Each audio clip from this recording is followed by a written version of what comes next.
and I'm going to introduce our Kelly, Hi. who likes to chat. So over to you, Kelly. Hi there. Thank you very much for having me talk again. Um, I'm going to talk about my brain injury, my recovery, and my career since then. So I'm just going to go with the flow and start speaking as I do.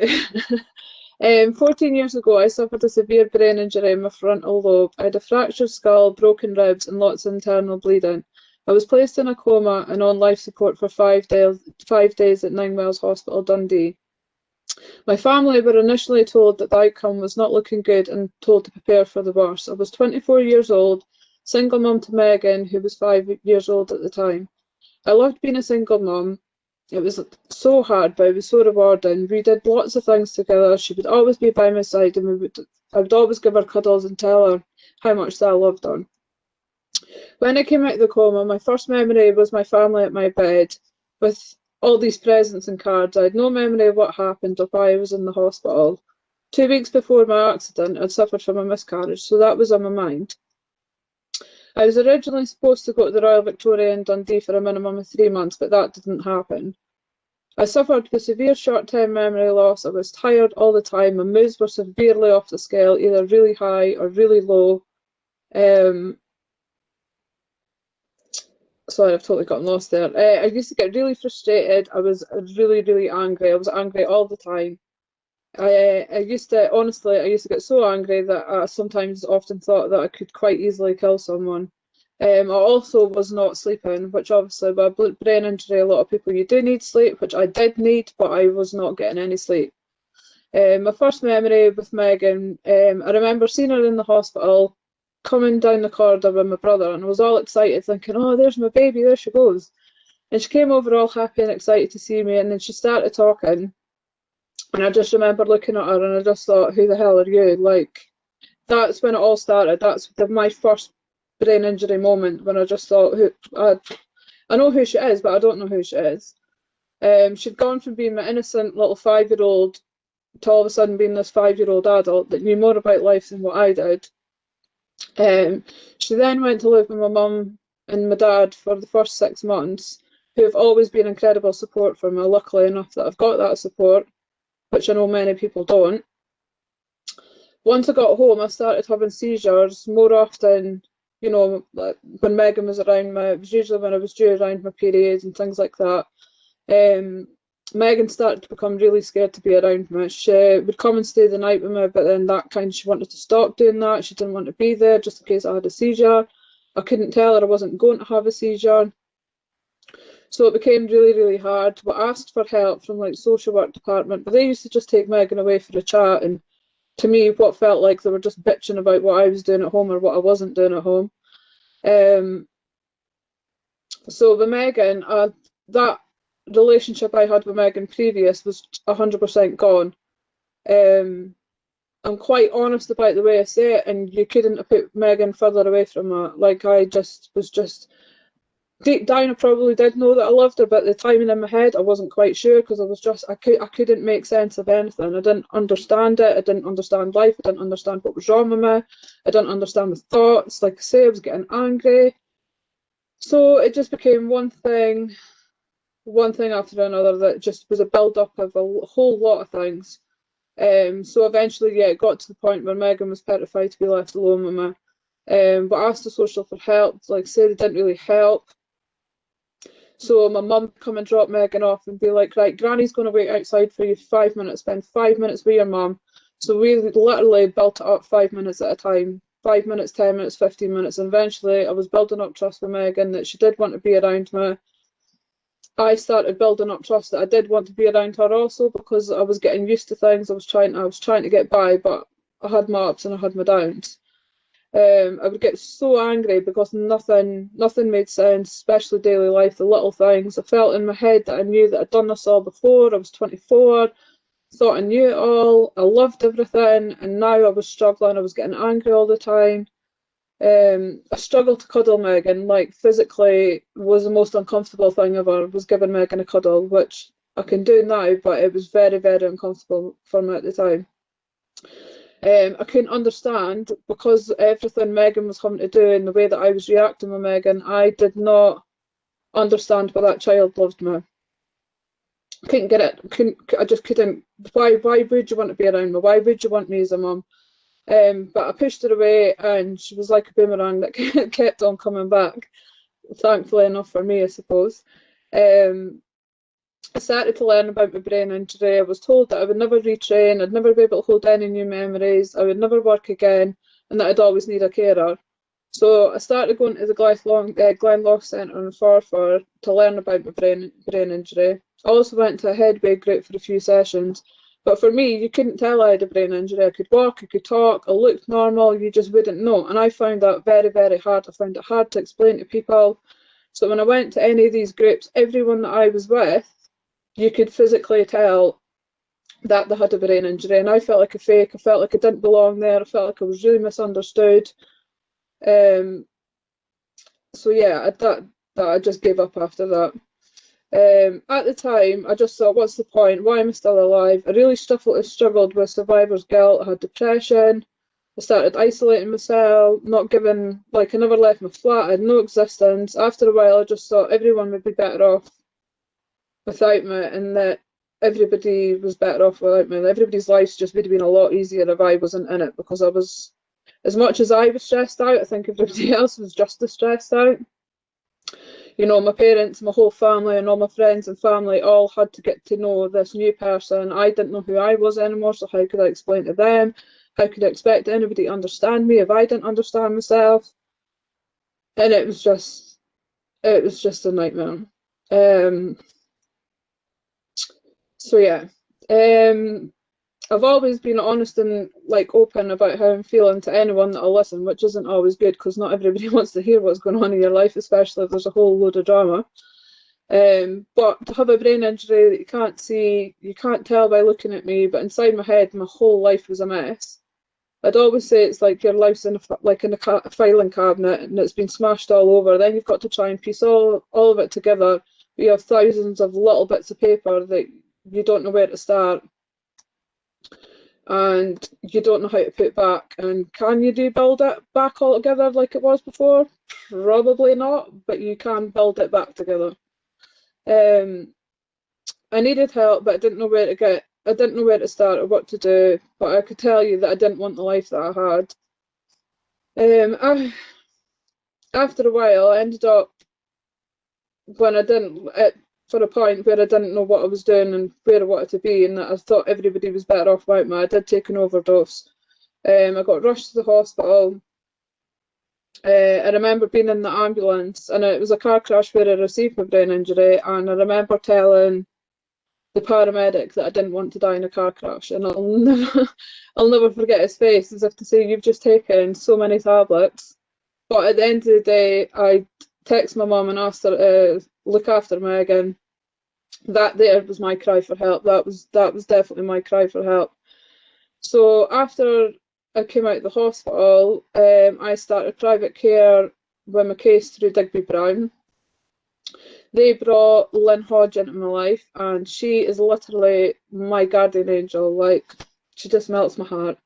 Lynn came in, asked me what was I struggling with. She listened. I told her what I'd been telling everybody for the past God knows how many years. I felt like how I felt about my life. Lynn then helped me with coping strategies. We worked on a lot of different things to find out what worked for me. She put a lot of things in place for me. She helped with my Megan.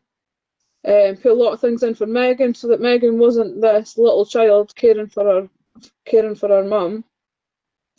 If something didn't work, we tried again, we tried something else. But within a few months of working with Lynn, I had applied to go to college, and she literally had given me hope for a future. I started my college doing health and social care course, which I felt like helped my recovery, because a lot of what I covered in that was actually what I'd been through, and it made a lot of sense to a lot of situations. I struggled with full-time hours. I lost so much weight that I was down to 6 stone. I still wasn't sleeping. I was having seizures all the time. But I had to come down to part-time, which very much disheartened me. Wasn't great for me personally, but I understood why I had to do it. But I decided to sneak back into classes. I wasn't finished yet. So I snuck back into classes and I finished as a full-time student when full-time students did not pass. So that was a great achievement. That was my first major, like, I'm going to prove you all wrong, and this is where it started. So once I finished that college course, I'd applied. I managed to get into higher mental health. So during that summer, I asked my local nail salon if I could come and work there. Now, after my accident, getting my nails done every 2 weeks was probably the most consistent thing in my life. One thing I enjoyed, one thing I loved to do. It was just one thing after another. You know, like my life was changing every 2 minutes. So getting my nails done every 2 weeks was a bit like a counselling service. So I decided to go and work there in the holidays. My first day, I literally skipped to work, women uniform, somebody needed me, I wasn't relying on anyone. Went into that salon and I like spring cleaned it. I got all the accounts sorted out. I was making everyone cuppies. I was talking to everyone. It was like a whole new start and a whole new beginning, and I absolutely loved it. I had people had a need for me. I didn't need them, they needed me. So I then went back to college, and for the first 3 weeks all I did was think about nails, nail designs, what nails I wanted next, what nails would be cool, what colours went. So I then decided that I wanted to train in nails. So I decided to train in acrylic nails, which was probably one of the hardest things to be doing in the first place. There's a bit of science behind that. I did not stick in at school and deal well with science. So, but anyway, I started doing my training, and within the first year, I started to work for myself.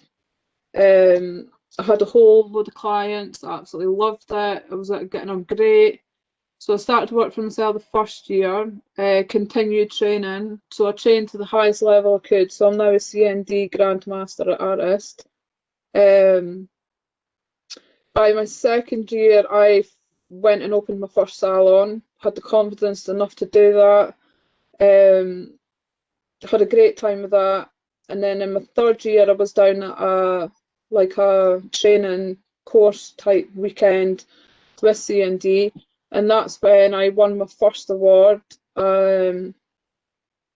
Which, yeah, it's not very often that I'm speechless, but I could not speak. I was so shocked. There was a room of 300 other nail technicians. Everybody in the nail industry that I needed to know were now sitting in that room and knew all about who I was and what I was about.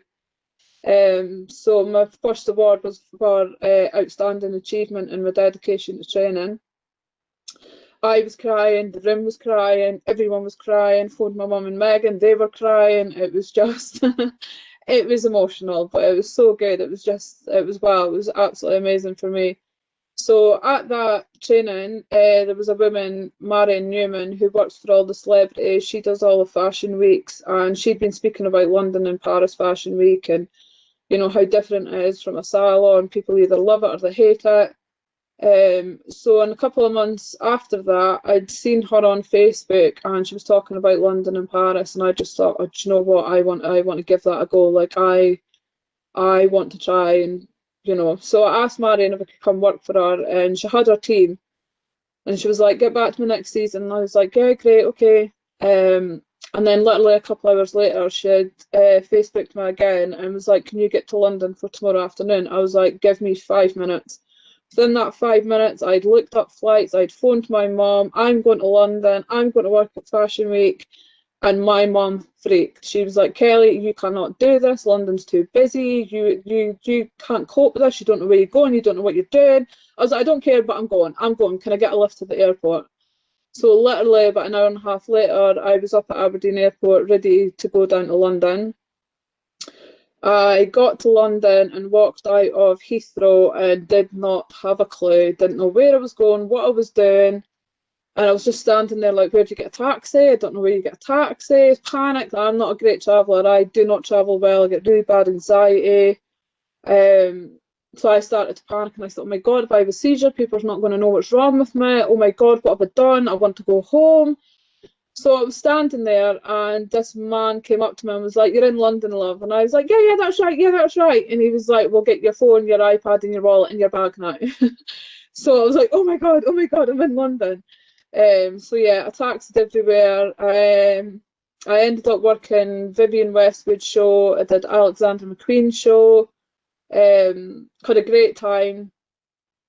And like it was crazy, you know, you're working in a big church, you're not sitting at a nail desk, you're underneath the counter, you've got like 3 hairdressers and 2 makeup artists all trying to get to your models, you're trying to do the models' nails, and they're all sitting there eating crisps and getting nail polish all over the place. So it's very stressful, it's very different, but I loved it. So that was a great experience. After that, I asked Marion if I could come back because I was helping her out. I wanted to know that I was good enough to be there the second time. I wanted to know I was good enough to come back. So I ended up the following season, I worked London and Paris Fashion Week, which I travelled to by myself. Can I just add, because I'm very proud of that moment. Don't get me wrong, there's a drama every time I do it, but I do it. So I carried on doing that. That was great. And then about a year after that, I won the second award for Best Nail Salon in Angus, which I was very, very proud of because it's only me that works in that salon. It's me that runs the salon. I've never had any staff. It's me that's always done everything.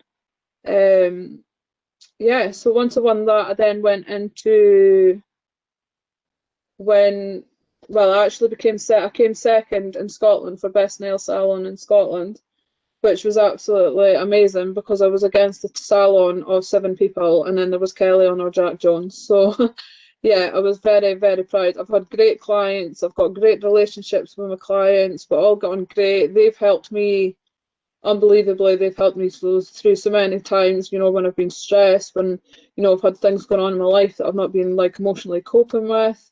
They've supported me. Like, most of the time, they're like a counselling service for me, as well as, you know, if they've got anything going on in their life, I'm there for them.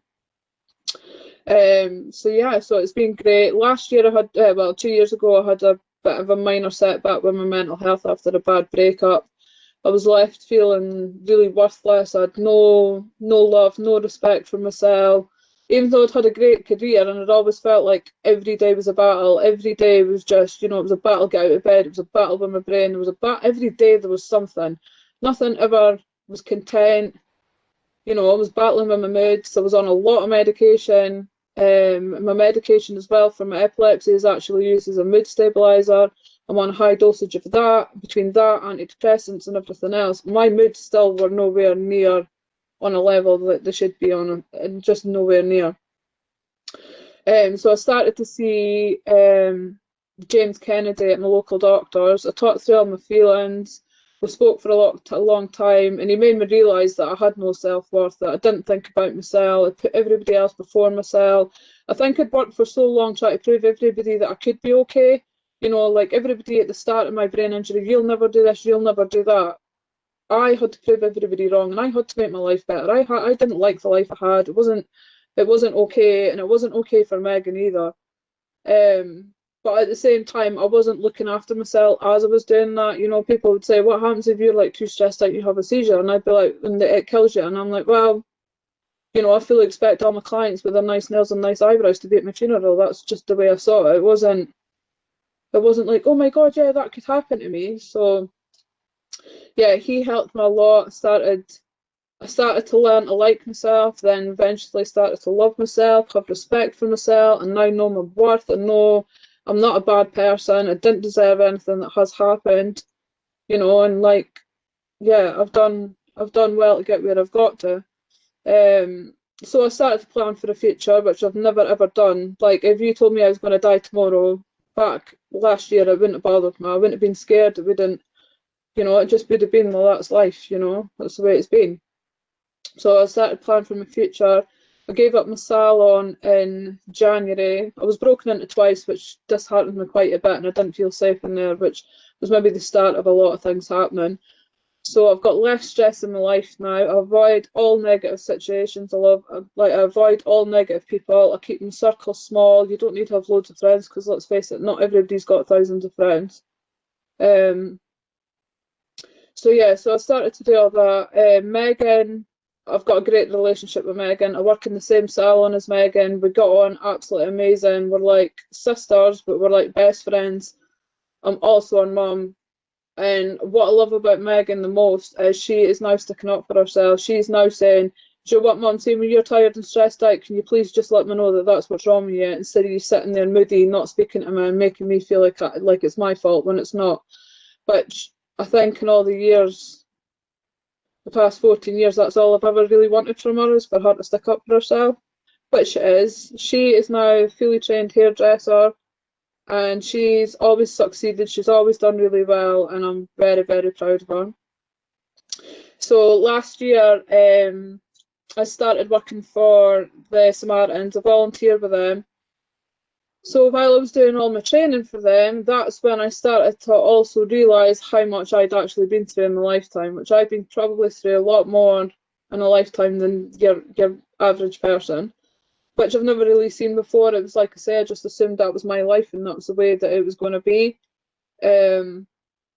Samaritans was amazing for me, absolutely amazing. I was now eventually, after years of wasting my time with people that I shouldn't have and putting my energies into things that I shouldn't have, I'm now putting them where people deserve them.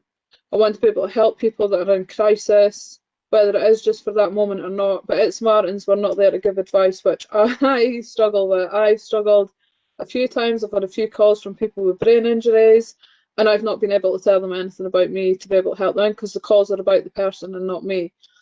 So I have struggled with that. I'm planning to get on their prison team because I get on amazing with all prisoners that call us, and I'm very open-minded, so I'm not very shocked by their stories that they tell me. I just find it very, very fascinating. I find it fascinating the fact that people do things for a reason. They might not know what that reason is, but they do it for a reason. And you know, there's a backstory to a lot of situations, and it's the backstory I care about. I want to know where people come from, what happened, you know, who let them down, and things like that. So that's been amazing for me, which then leads me on to my last bit of my story. Just last month, I started working as a peer worker for Hillcrest Futures. It's a brand new service. Everyone on the team have all had their lived-in experience with mental health, and the stories are incredible. We've all got different stories. We've all been round the block umpteen times and done a full 360, and we are all now in the best places in our lives. We're all happy, and we just want to be able to help other people. So Hillcrest have started this new service. So the mental health peer workers will help other people with their mental health and their well-being. We're all open about ours if we need to be. It's a brief intervention, so we see people a couple of times, then we'll signpost them on, and we can give advice. So I fit in there very well. I'm absolutely loving my job so far. I'm still doing beauty. I do that 1 day a week. I'm also at Samaritans 1 shift a week, as well as working for Hillcrest.